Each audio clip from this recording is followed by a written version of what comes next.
Voter তালিকায় আপনার নাম বাতিল হয়েছে, আর কোনো চিন্তার কারণ নেই। নাম তোলার সহজ নিয়ম জানিয়ে দিল নির্বাচন কমিশন।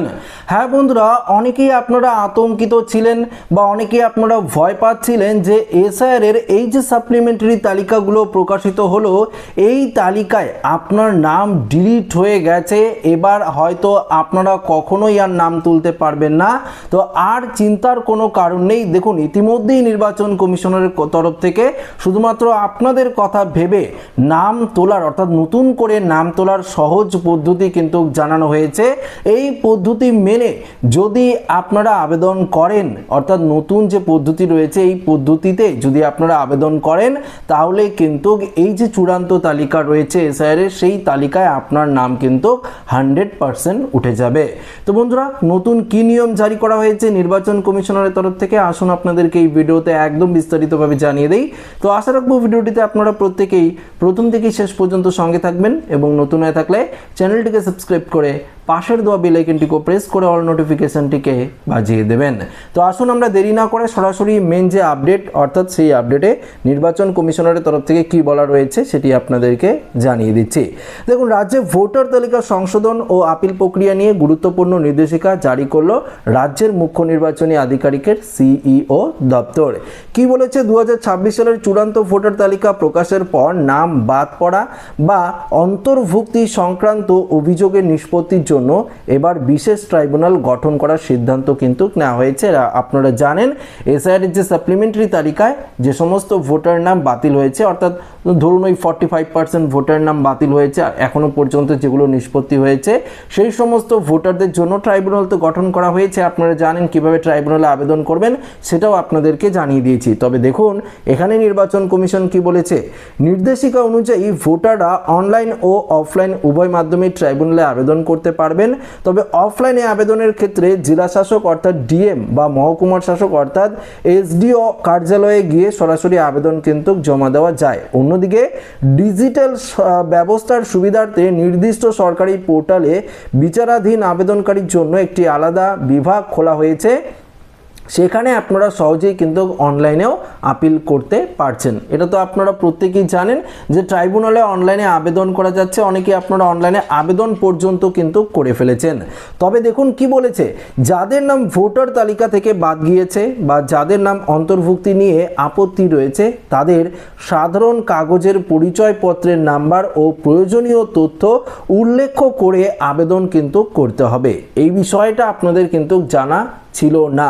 দেখুন, আবারও বলছি, ধরুন যাদের নাম ভোটার তালিকা থেকে বাদ গিয়েছে, ধরুন আপনার নামই ভোটার তালিকা থেকে বাদ গিয়েছে, বা যাদের নাম অন্তর্ভুক্তি নিয়ে আপত্তি রয়েছে, আপনার নাম বৈধ তালিকায় তোলা নিয়ে বা ফাইনাল লিস্টে তোলা নিয়ে আপনার নামের আপত্তি রয়েছে, অর্থাৎ আপনি 2002 সালের ভোটার লিস্টে রয়েছেন, বা আপনি আপনার বাবা মায়ের নাম দিয়ে ফর্ম ফিল আপ করেছেন, বা আপনি আপনার উপযুক্ত ডকুমেন্টস দিয়ে হিয়ারিংয়ে সাবমিট করেছেন, তারপরে তো আপনার নাম বাতিল হয়েছে, তারপরে তো আপনারা সাপ্লিমেন্টারি তালিকায় রয়েছে। সেক্ষেত্রে দেখুন কি বলেছে, তাদের সাধারণ কাগজের পরিচয়পত্রের নাম্বার ও প্রয়োজনীয় তথ্য উল্লেখ করে আবেদন করতে হবে। তো আপনাদের প্রপার ডকুমেন্টস, অর্থাৎ যে ডকুমেন্টসগুলো আপনারা দিয়েছেন সেগুলো তো আপনাদের রিজেক্টই করে দেওয়া হয়েছে, যার কারণে আপনার নাম ডিলিট হয়েছে। আবারও আপনাদের প্রপার ডকুমেন্টস অর্থাৎ উপযুক্ত নথি নিয়ে কিন্তু আবেদন করতে হবে।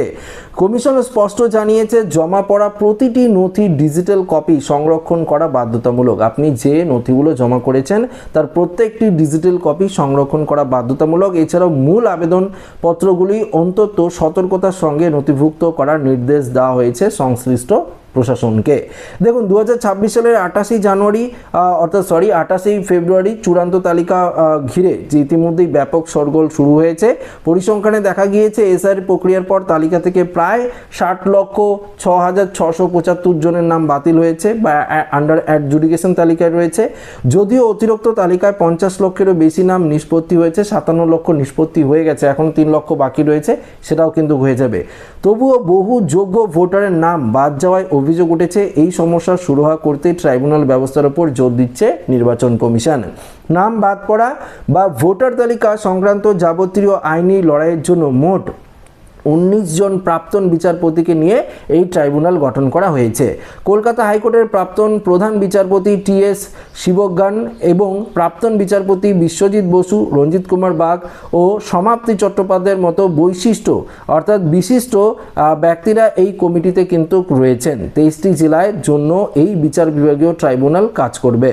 কোনো ভোটারের নাম যদি অতিরিক্ত তালিকায় না তোলা হয় কিংবা ভুলবশত কেটে দেওয়া হয়, তবে সংশ্লিষ্ট ব্যক্তি এই ট্রাইব্যুনালে দ্বারস্থ করতে পারেন। জেলা শাসকের ওপর এই আবেদনগুলো দ্রুত নিষ্পত্তির দায়িত্ব দেওয়া হয়েছে। কমিশনের এই পদক্ষেপের ফলে সাধারণ ভোটাররা তাদের গণতান্ত্রিক অধিকার ফিরে পাওয়ার ক্ষেত্রে আইনি সুরক্ষা পাবেন বলে মনে করা হচ্ছে। দেখুন, এই যে 60,06,675 জন ভোটারের নাম আন্ডার অ্যাডজুডিকেশন তালিকায় ছিল এবং তাদেরকে নির্বাচন কমিশনের তরফ থেকে চাপ দিয়ে, অর্থাৎ বেসিক্যালি তাদের একটা দিন রাত পরিশ্রম করে তারা তো এই লিস্টটি, নতুন যে সাপ্লিমেন্টারি তালিকাগুলো পাচ্ছেন সেটি তো তারা ভেরিফিকেশন করে তারপর তো প্রকাশিত করেছে। তো দেখুন, তাদেরও হয়তো কিছু ভুল ত্রুটি থাকতে পারে, যার জন্য আপনার নাম যদি ডিলিট হয়ে যায় সেক্ষেত্রে কিন্তু এই বিশেষ ট্রাইব্যুনাল গঠন করা হয়েছে। 23টি জেলায় 19 জন প্রাক্তন বিচারপতি রয়েছে যারা আবারও আপনার নাম পরিষ্কারভাবে রিভেরিফিকেশন করে চেক করে দেখবে যে আপনার নাম বৈধ তালিকায় ওঠানো যায় কিনা। তবে মনে হচ্ছে, দেখুন, এই যে সাপ্লিমেন্টারি তালিকাগুলো প্রকাশিত করা হয়েছে, যারা আপনার নামগুলো ভেরিফিকেশন করে ফেলেছে তারা কিন্তু জুডিশিয়াল অফিসার, অর্থাৎ তারা ভালো করে বিচার বিবেচনা করেই কিন্তু আপনার নামটি যুক্ত করেছে বা বাতিল করেছে, তাই তো। তবুও যদি কিছু রকম সমস্যার কারণে বা কোনো রকম তাদের ভুল ত্রুটির কারণে যদি আপনার নাম ডিলিটেড লিস্টে চলে আসে, তাহলে আপনারা যদি ট্রাইব্যুনালে আবেদন করবেন তাহলে অটোমেটিক আপনার নাম উঠবে। কিন্তু যদি আপনার নাম সঠিক কারণে বাতিল করে দেওয়া হয়, তাহলে আপনারা এসআরের হিয়ারিংয়ের সময় যে ডকুমেন্টসগুলো দিয়েছেন সেগুলো উপযুক্ত ডকুমেন্টস নয় বা সেই ডকুমেন্টস দেখে আপনার লিঙ্কেজ করা সম্ভব হচ্ছে না, সেক্ষেত্রে কিন্তু আপনি যদি আবারও আবেদন করেন আপনার নাম কিন্তু রিজেক্ট হবেই। তবে উপযুক্ত ডকুমেন্টস কিন্তু এবার আপনাকে সংরক্ষণ করতে হবে, যেই ডকুমেন্টসের মাধ্যমে আপনারা এসআরের ফাইনাল লিস্টে নিজেদের নাম তুলতে পারবেন। তবে অবশ্যই আপনাদের বৈধ নাগরিক হতেই হবে। অবৈধ যারা রয়েছেন, অবৈধ প্রবেশকারী রয়েছেন, তাদের কিন্তু আর কোনো রকম রেহাই হবে না। তারা হাজারো চেষ্টা করলে আপনার নাম কিন্তু ভোটার লিস্টে ওঠাতে পারবেন না, কেননা ইতিমধ্যেই নির্বাচন কমিশনারের তরফ থেকে বিশেষভাবে এসএসডি ভোটার যারা রয়েছে, ডিলিটেড, স্থানান্তরিত বা নিখোঁজ যারা ভোটার রয়েছে, তাদের বিরুদ্ধে কিন্তু বড়সড় ব্যবস্থা নেওয়া হয়েছে। সেই সমস্ত লিস্ট কিন্তু ইতিমধ্যেই কিন্তু সমস্ত প্রশাসনিক যারা রয়েছে বা ভোটারের কাছে যুক্ত থাকবে তাদেরকে কিন্তু পাঠিয়ে দেওয়া হবে এবং তারা সেই সমস্ত লিস্ট দেখেই কিন্তু ভোট গ্রহণ করাবে। তো কোনো রকম জালিয়াতি ভোট যে হবে সেই ভোট কিন্তু কেউ দিতে পারবে না। তো বন্ধুরা, এখানে আপনারা পরিষ্কার বুঝতে পারলেন, এইবার যে ভোট হবে সেটা কিন্তু শান্তিপূর্ণ একটা ভোটের ব্যবস্থা করতে চাইছে নির্বাচন কমিশন, তাই 2 দফায় ভোট করার সিদ্ধান্ত নেওয়া হয়েছে। তবে অনেকেই না মানলেও এই 2 দফাতেই কিন্তু ভোট গ্রহণ হতে চলেছে, যেটা 23শে এপ্রিল এবং 29শে এপ্রিল। তো বন্ধুরা, আজকের এই আপডেটটা যদি ভালো লেগে থাকে অবশ্যই লাইক করবেন, ওর সাথে শেয়ার করবেন। নতুন থাকলে চ্যানেলটিকে সাবস্ক্রাইব করে আমাদের সঙ্গে জুড়ে থাকবেন। ধন্যবাদ।